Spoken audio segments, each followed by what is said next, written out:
Monica's mother-in-law secretly hid her daughter's passport, forcing the girl to miss the family vacation they'd spent 5 months planning, then told everyone it was a lesson in respect. Monica didn't argue. She did this. 3 days later, their lives started to collapse. Monica hadn't expected the worst moment of her year to arrive between a baggage scale and a line of strangers arguing about sunscreen. But that's where it happened. One second she was thinking about boarding groups and seat numbers, and the next, "Mom, they need my passport," Piper whispered, and handed Monica an empty case. Piper was Monica's 9-year-old. She was the kind of kid who tried her hardest at everything, even when she was scared, and she'd been so proud of being responsible for her own passport. She'd been rehearsing this trip for weeks in her head, her big adventure, as she called it. But none of that mattered at the moment the passport case opened like a magician's trick with no punchline. Nothing inside. Monica blinked, checked again. Nothing. "Mom?" Piper's voice cracked. "It was in there. I put it in myself. I did." Monica's heart dropped so fast she felt dizzy. Behind them, her mother-in-law, Denise, leaned on her rolling suitcase and stared with the detached interest of someone watching a stranger assemble IKEA furniture incorrectly. Next to Denise was her husband, Frank, who looked perpetually inconvenienced by the existence of other people. Somewhere ahead, Monica's sister-in-law, Vanessa, Jason's golden, faultless sister, was herding her 2 boys through the security line like they were VIPs at an amusement park. They were flying to Cancun. International flight. Passport required. Monica's stomach had already been braced for airport chaos. She hadn't planned on bracing for this. "We'll find it," she told Piper, even though the words tasted like a lie. They emptied Piper's backpack. No passport. Checked her jacket. No passport. Checked Monica's own purse, even though she knew damn well it wasn't there. The airline agent gave them a sympathetic smile that somehow made everything worse. "I'm sorry," she said quietly, "but without a passport, she cannot be checked in." Piper's face fell apart. One second the girl was fighting tears. The next they flooded out like a dam breaking. "I didn't lose it," Piper sobbed, panic taking over. I didn't. I swear I had it." "I know, sweetheart," Monica murmured, pulling her close. "I know you're sure you had it." Because honestly, what else was she supposed to believe? Nobody sane jumps to, "My mother-in-law must have stolen my child's passport." Denise stepped closer, voice honey-sweet and completely unhelpful. "Poor thing. Maybe this will teach her to be more responsible with important things." Monica turned slowly. "Not now, Denise." Denise raised her brows. Innocent. Fake. "Just saying," her husband chimed in. "Well, we can't all miss the trip because she misplaced something." Piper sobbed harder. Monica shielded her daughter with her body, which is the only thing you can do when a child is experiencing pure humiliation in public. Her chest burned. Someone behind them sighed loudly, as if Piper were an inconvenience in their personal travel documentary. The agent cleared her throat again. "If the rest of your family needs to continue checking in, they can step to the side." Of course they could. Of course the world would spin on. Denise spoke first. "I mean, Monica, you shouldn't let this ruin your trip. You paid for your seat. Jason can pick her up after work." "I'm not leaving my daughter here alone," Monica said. "Oh, don't be dramatic," Denise said. "She'll be home, safe. It's not the end of the world." To Piper, choking on tears, it absolutely was. Monica straightened. "I'm taking her home." Denise blinked like that was a surprising choice. Vanessa, who had wandered back over, barely glanced up from her phone. "You sure? It's kind of a waste of money." Monica stared at her until Vanessa looked away. Then Monica grabbed Piper's suitcase, wrapped her arm around the girl's shaking shoulders, and walked away from the counter. She didn't look back. Let them go to Cancun. Monica needed to get her child out of a building where the girl had just learned she was disposable. Piper cried the whole drive home. That awful, uneven crying kids do when they think something truly bad is their fault. By the time they got inside, she'd run out of tears and just sat curled on the couch with her fox, whispering, "I'm sorry," into its fur. Monica stroked her hair. "It's okay," she said. "You're okay. We'll figure this out tomorrow." And she meant that.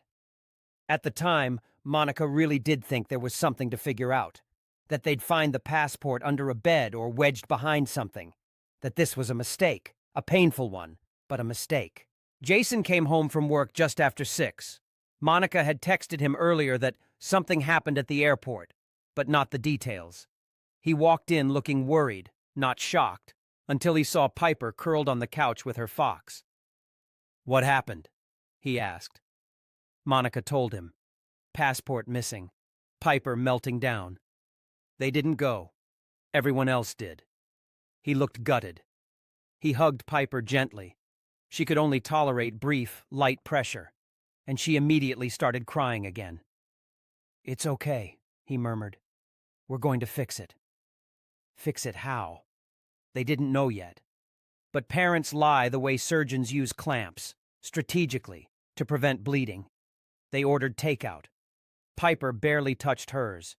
She fell asleep on the couch before 8 p.m., clutching her fox like it was keeping her on the planet. Monica tucked her in. She came back to the living room, sat next to Jason, and scrolled her phone like she was looking for answers in a digital void. That's when the photo came in. Group chat. Sent by Vanessa's 10-year-old son. Sweet kid. Too sweet to know he'd just dropped a grenade into their house. The photo showed Piper's passport, closed, intact, unmistakably hers, sitting on a patterned blanket. The message read, "Look what I found. It was with Grandma's stuff. She must have packed it by accident." Monica stopped breathing. Jason leaned over her shoulder. "Is that—" "Yes," she whispered. "It is." They sat there in silence, staring at the screen, waiting for some explanation to magically appear. It didn't. Jason stood. "We're calling her." He put the phone on speaker. Denise answered immediately. "Hi, honey. Are you coming tomorrow? It's beautiful here. You should—" "Mom," Jason said, voice tight. "Why was Piper's passport with your things?" A beat of silence, then a sigh. Not guilty, not confused, annoyed. "Well," Denise said, "maybe now she'll finally learn something." Monica's fingers curled into fists. Jason frowned at the phone. "Learn what? What are you talking about?" "She knows exactly what she did," Denise said. Monica cut in. "No, she doesn't. Spell it out." "You two coddle her," Denise snapped. "She thinks she can act however she wants and still get rewarded. She needed consequences." Jason's voice tightened. "Consequences for what, Mom? What did she do?" Denise's answer was a slap. "She refused to hug me. Again. And I won't tolerate disrespect from a child." Denise knew Piper had a small touch sensitivity issue. Nothing dramatic, just something the family had explained countless times, and she ignored it anyway. Piper slept in the next room, unaware that a woman claiming to love her had sabotaged her world over a simple boundary. In that moment, something shifted inside Monica. Not anger, something sharper. A clarity that felt like snapping glass. Denise had no idea what she'd unleashed. But she was going to find out. This didn't start at the airport. What Denise did that morning, sabotaging a child over a hug, wasn't a glitch in her wiring. It was the loudest version of something she'd been rehearsing for decades. Monica just hadn't recognized the pattern fast enough, mostly because she'd walked into Jason's family believing people mean well until proven otherwise. That illusion died the day she met them. Monica and Jason had been dating long enough that meeting his parents felt like unlocking a new level of adulthood. She was excited, nervous, hopeful, all the normal things. Jason didn't warn her with anything dramatic. He didn't dare criticize his family out loud. But he did say one thing on the drive over. Just don't judge them too quickly. My family warms up slowly. That was his gentle way of saying brace yourself without actually saying brace yourself. She should have asked more questions. They got there. Denise and Frank opened the door. Well, they opened it, but welcomed would have been a generous verb. Denise beamed at her daughter Vanessa, who just happened to already be there, like she'd been layered onto the couch for decoration. Denise launched into a monologue about Vanessa's promotion, Vanessa's haircut, Vanessa's stress levels, Vanessa's casserole recipe. Monica wasn't sure Denise even registered her name.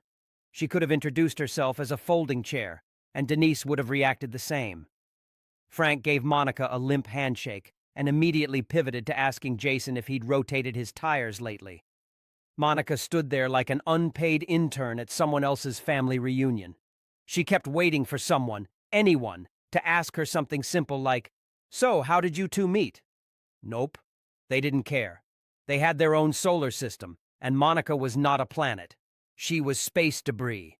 The whole night felt like watching a group performance she didn't get a script for. Denise lit up for every syllable that fell out of Vanessa's mouth. When Jason talked, Denise nodded politely out of muscle memory and then redirected attention back to her star attraction. And Jason, the way he shrank, shoulders in, voice softer.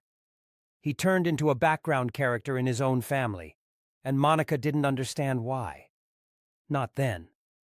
Later, much later, when they were engaged and already planning Piper's nursery, Monica asked him about it.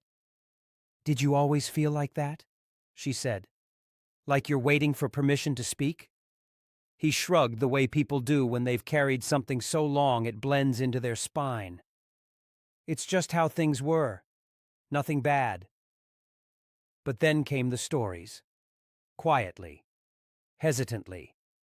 Like he wasn't sure he was allowed to tell them. How Vanessa got every privilege because she was sensitive and needed it more. How Jason was the easy one, who didn't deserve special things because he didn't fuss. How once, when their parents could only afford one ticket to a big event, Denise told him, "She'll appreciate it more. You understand, right?" He was 8. He stayed home mowing the lawn. He told Monica that story like it was funny, like it happened to someone else. But she could see the old bruise behind his eyes. That bruise explained a lot, especially why he still defaulted to protecting Denise's feelings over his own. It also explained how Denise got away with inching deeper and deeper into their lives financially without Jason realizing he could say no. It started small.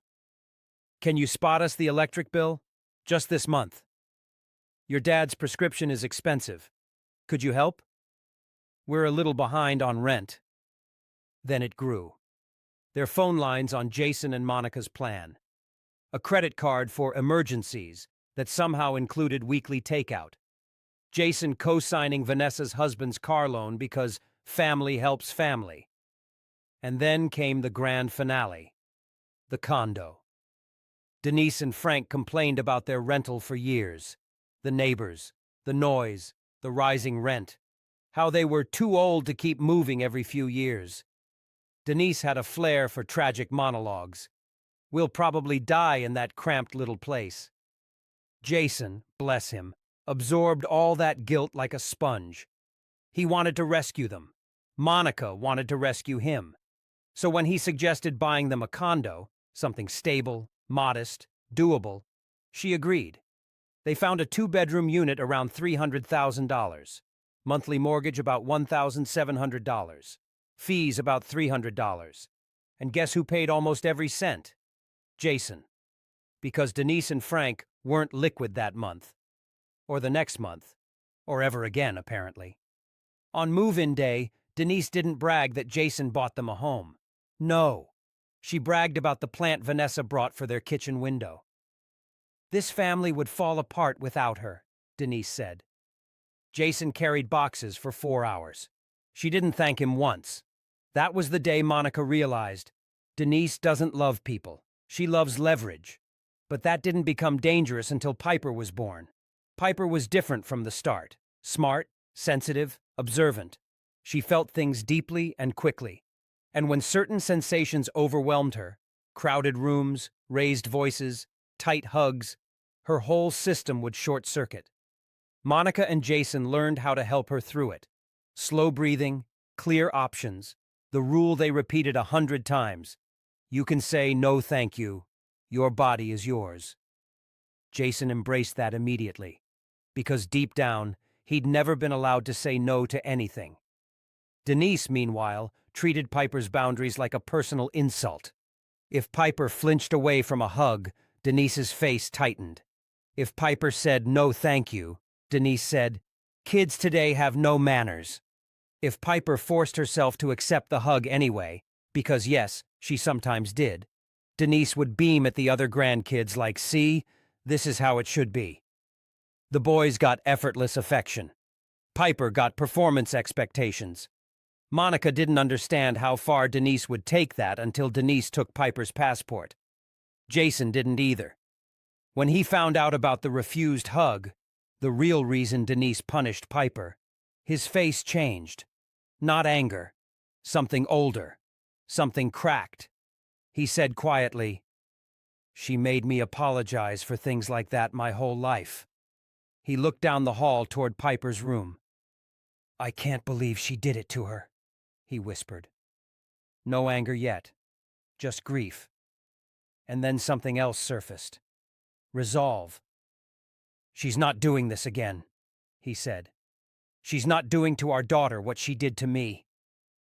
His voice didn't rise. It didn't need to. It was the calm you hear right before a storm hits. And Denise had no idea what kind of storm she'd just invited. The next morning, Monica and Jason didn't talk. They didn't plan. They didn't analyze. They just started cutting. It was almost automatic, like their bodies knew what to do before their brains caught up. Maybe that's what survival looks like in a family like theirs. Not screaming, not crying, just finally reaching for the off switch. The first thing to go was the credit card Denise used like it was her birthright. Jason opened the banking app, entered the security code, and said, "Removing authorized users." Click. Denise. Gone. Frank. Gone. Vanessa. Gone. Monica could swear the house felt lighter. Then the phone plan. 2 lines, his parents, sat there on the account like squatters. Jason clicked remove line for both without hesitation. A little pop-up asked, "Are you sure you want to disconnect service?" "Yes," he said, almost to himself. Click. Then came the money transfers. Months, years, whole seasons of "we're a little short." Just until Friday. "You know we'd do the same for you." All of it sitting right there in their transaction history like a museum exhibit of bad boundaries. Jason canceled the automatic payment, deleted the shortcut, closed the window. No ceremony. Just the soft tap of a finger saying, "We're done." While he did that, Monica typed up the email. She kept it short because she didn't have the emotional bandwidth for poetry. "We will no longer be providing financial support of any kind. The condo will be sold. You have 60 days to arrange new housing. There will be no unsupervised contact with Piper moving forward. This decision is final. She didn't write, 'You hurt our child.' She didn't write, 'You lied, you manipulated, you humiliated her.' She didn't write, 'You stole her passport to punish a 9-year-old with a sensory disorder.' They knew what they did." Monica pressed send. She didn't feel triumphant. She didn't feel guilty. She just felt steady, for the first time in years. Then Jason closed his laptop, picked up his phone, and called the realtor. No commentary, no explanations, no context. "Hi," he said. "We're ready to sell the condo." The words hung in the kitchen like a door slamming shut. The realtor asked follow-up questions. He answered them in a voice Monica hadn't heard from him before. Calm, decisive, resolute. When he hung up, he didn't look relieved. He looked like a man who had finally stopped bleeding. For about 6 hours, the world was quiet. It didn't last. The first message arrived at 4:17 p.m. from Denise. The hotel says the card isn't working. Fix it. Then, from Vanessa. What did you do? We're stuck at the desk. Then another from Denise. My phone is saying service will end? What have you done? Then, the last one for the moment. Why is a realtor contacting us about showings? What have you done? No mention of Piper. No, how is she? No, we shouldn't have done that. No, we're sorry. Just panic because their perks disappeared. Jason stared at the screen for a second, then laughed the smallest, sharpest laugh. She thinks this is temporary, he said. She thinks everything is temporary, Monica said, except her entitlement. They didn't answer. Not a word. Let them sit in the silence they'd earned. A few hours after Denise and Frank returned from their trip, the doorbell at Monica and Jason's house rang like someone was trying to break in using sound waves alone. 3 sharp rings. Then 3 more. Then a long, furious one someone held down like a threat. Monica opened the door just a crack. Denise stood on their porch gripping a wrinkled notice from the realtor as if it personally insulted her. Her face was blotchy from travel and indignation. Frank hovered behind her, already muttering. Vanessa stood with her arms crossed, playing backup singer to her mother's rage. Denise didn't say hello. She threw the paper toward Monica. What is this? Monica didn't flinch. A notice. You're selling our home? Denise shrieked. Jason's home, Monica said. You lived there. Temporarily. Frank jabbed a finger at his son. We raised you. You wouldn't have anything without us. Jason stepped beside Monica, and for once he didn't fold into himself. He didn't apologize. He didn't soften. It's not your home, he said. It's mine. We paid every bill. You treated it like a throne. Denise's mouth twitched. We deserve that place. After everything we've done for you. You stole our daughter's passport, Jason said. Because she needed discipline, Denise snapped. You let her walk all over you. A child needs to show respect. She said no to a hug, Monica said. She wasn't disrespectful. She was uncomfortable. Denise scoffed. Oh, please. She's dramatic. She needs to learn the world doesn't coddle her. Jason shook his head. You're the only ones who've been coddled here. And that stops now. Vanessa stepped forward. You're punishing the whole family because she had a tantrum? She's 9, Monica said. She's allowed tantrums. You're 41, Vanessa. That got a blink. Denise tried one more time to grab control. You will stop this condo nonsense. We are not moving. Jason shook his head. You'll leave when it sells. She stared at him like he'd spoken a language she'd never heard. Then she grabbed the notice, ripped it down the center, and threw it at their feet. There, she said. It's done. Monica almost laughed. Denise still thought the world ran on whatever story she told herself. You should go, Monica said. Denise's voice dropped to a hiss. You'll regret this. Maybe, Monica said. But our daughter won't. She closed the door. On the other side, Denise shouted something about betrayal, respect, and ingratitude, her greatest hits, but it faded as they finally trudged off the porch. Inside the quiet house, Piper padded into the room, rubbing her eyes. Mom? She whispered. Did Grandma yell at you? A little, Monica said. Am I in trouble? No, Monica said. You're the only one we're protecting. Piper leaned her head on her mother's shoulder. Okay, she murmured. Can we have waffles for dinner? Yes, Monica said. We absolutely can. Because at that point, the fire had already started. And for once, it wasn't burning them. It was burning the bridge behind them. Monica didn't expect the war to start before breakfast, but apparently Denise preferred her battles served early. At 7:12 a.m., Monica's phone buzzed with the first shot. A Facebook post. Public. Loud. the digital equivalent of Denise standing on her porch with a megaphone. We are being thrown out by our own son, after all we've sacrificed. Please pray for us. A photo of the condo building sat underneath the post, filtered to look slightly gray and tragic, like the weather itself was mourning Denise's imagined suffering. Monica stared at it, bleary-eyed, clutching her mug. Well, she said to no one, we've reached the theatrical stage of the apocalypse. Jason walked in, hair sticking up. What now? Monica turned the phone so he could see. He sighed, deeply. Of course. Before he could sit, her phone buzzed again. Then again. And again. Relatives. Older ones.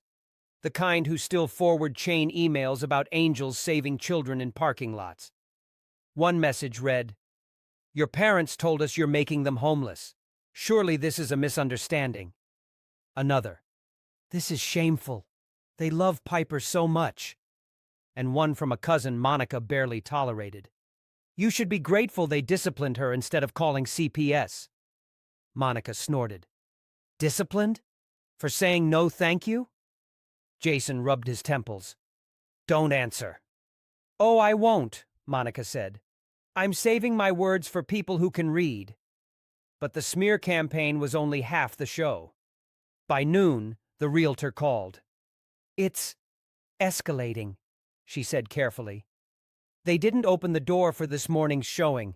They told the buyers they were too emotionally fragile. Monica pinched the bridge of her nose. I'm emotionally fragile too, but here I am, upright. There's more, the realtor said. When they finally opened another time, the TV was blasting, and Frank followed me around pointing out structural issues that do not exist. We need compliance, she added, lowering her voice, or we won't be able to sell. She didn't have to say the rest. Denise and Frank were doing everything possible to choke the sale before it started. Jason hung up and sat at the table like a man choosing between fight or flight. Flight's expensive, Monica said. Let's fight. Yeah, he said. Okay, let's do it. They contacted a lawyer. Not for moral validation. They were definitely past that. But to make Denise stop pretending the law was written in her handwriting. The lawyer drafted a concise, emotionless letter and sent it directly to Denise and Frank. They have no tenant rights. They must allow all showings. The property will be vacated on schedule. Obstruction will result in formal removal. Simple. Cold. The kind of letter that doesn't care if your feelings are hurt. An hour later, Monica's phone buzzed again. This time it wasn't relatives. It was Denise. How dare you threaten us with legal action? We are your family. Then, you will regret treating us this way. Monica read the messages with the calm detachment of a surgeon examining a wound she didn't cause. Jason wasn't texting back. He was composing something better. Okay, he said finally. It's time. Time for what? Monica asked. Receipts. They didn't send a rant. They didn't send a manifesto. They sent numbers. Bare, boring, devastating numbers. A short message to the relatives who'd confronted them. Before you form opinions, here is what we have been paying for the last 4.5 years on my parents' behalf. Then the list. Partial mortgage support condo fees, utilities, phone lines, credit card charges, temporary transfers that were never temporary. They ended it with, total, around $80,000. They didn't add context. They didn't explain. They let the math do the talking. And oh, did it talk. Within 30 minutes, replies rolled in. I had no idea. They never mentioned this. They told us you barely helped. 80,000? I'm so sorry. I misjudged this completely. And from the cousin who'd lectured them earlier. I take it back. Jason looked at Monica, stunned. They're switching sides, he whispered. People tend to abandon sinking ships, Monica said, especially ones they didn't know were heavy. The smear campaign dried up like someone had turned off the hose. But the condo obstruction? That took one more hit. The realtor texted. They opened the door. No theatrics, no noise. They sat silently in the corner. Ah. The quiet of people who finally understood the law wasn't on their side. That was when Monica felt it. The tension in her chest easing, just slightly. They weren't done being angry. They weren't done being self-righteous. But they were done being obstacles. 6 months later, the storm had passed so quietly, it was almost eerie. The condo had been sold. Monica wouldn't bore anyone with the paperwork, but the number on the closing statement was right there in black and white. It sold for just over $400,000, enough to pay off what needed paying off, and enough to permanently close a chapter that should have ended years ago. Denise and Frank didn't take the news with grace. They ended up in a tiny rental far outside the city, the kind of place where the walls echo and the neighbors fight over parking. Their old friends stopped visiting after the truth about the passport came out, and even Vanessa didn't drive out much anymore. She said it was too far, but everyone knew distance isn't measured in miles. Piper, meanwhile, was a different kid. Still Piper, still tender, still thoughtful, but steadier now, bolder in the small ways that matter. She said no thank you without apologizing first. She had friends who understood her boundaries without question, and she walked through the world like someone who finally believed the ground wouldn't disappear under her feet. As for Monica and Jason, they booked a trip, a real vacation. One of those ridiculously nice international resorts with soft robes and ocean views that don't need filters. Piper picked the destination. She said she wanted somewhere warm, but not where Grandma went. They said sure. A cousin mentioned the other day that the in-laws probably wouldn't take another proper trip like their Cancun one again, not without Jason and Monica's money padding every edge of their life. Maybe they could afford something small. Maybe not. Poetic justice, Monica guessed. So what do you think? Did they go too far, or not far enough? Let us know in the comments, and subscribe for more.